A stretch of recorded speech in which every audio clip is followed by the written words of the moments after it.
Добрый день, очень приятно вас видеть сегодня в Коммуническом суде по делу Михаила Борисовича и Платона Леонидовича. Скажите, пожалуйста, ваше общее впечатление того, что вы сегодня увидели? Общее впечатление тягостное, ничего приятного быть в Хамовническом суде и встречаться с моими старыми друзьями и товарищами Ходорковским и Лебедевым. Нет, я предпочел с ними встретиться в другой ситуации. К тому, что за эти месяцы, годы сказано, написано, показано о уже втором процессе, мне, честно говоря, нечего. Это какой-то театр абсурда. Хотя я понимаю, что обвинение преследует совершенно ясную цель. Пока что просто продлить срок судебного разбирательства как можно дольше. Понятно, что решение по этому делу будет выноситься политическое. Решение это в руках Путина и Медведева. Процесс политический, это ясно, давно уже всему миру. Ребята молодцы, выглядят отлично, если учесть, что у них за плечами уже 7 лет.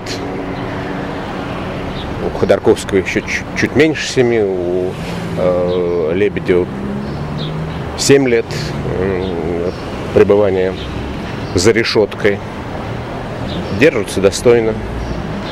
Интересно, что судья старается быть предельно корректным. Интересно, что максимальная открытость процесса.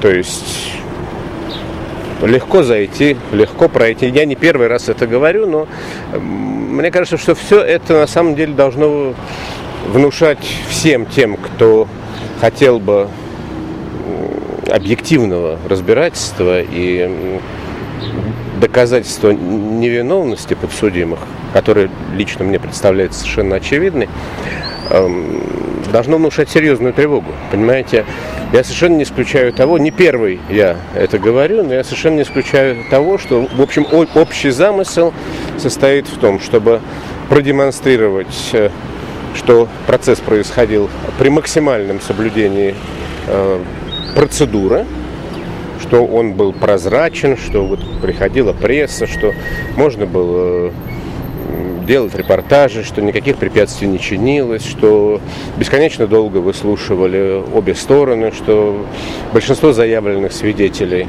были допрошены.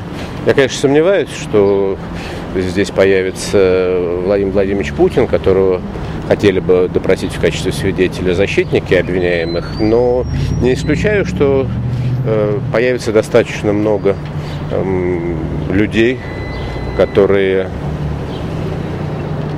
своим появлением в некотором смысле невольно осветят план. Я не призываю к тому, чтобы они сюда не приходили, но я совершенно не исключаю того, что все это кончится новым приговором.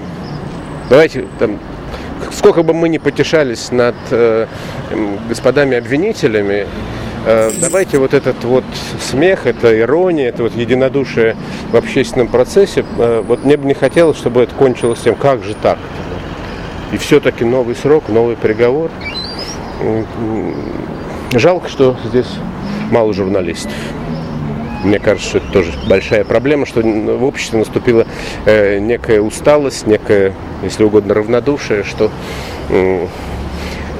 судебный процесс в Хамовническом суде в некотором смысле стал этакой привычной особенностью городского пейзажа. Да, вот.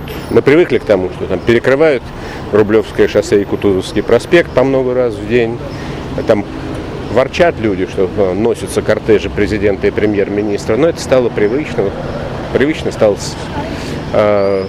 Лужковская, барокко и много-много других вещей. Вот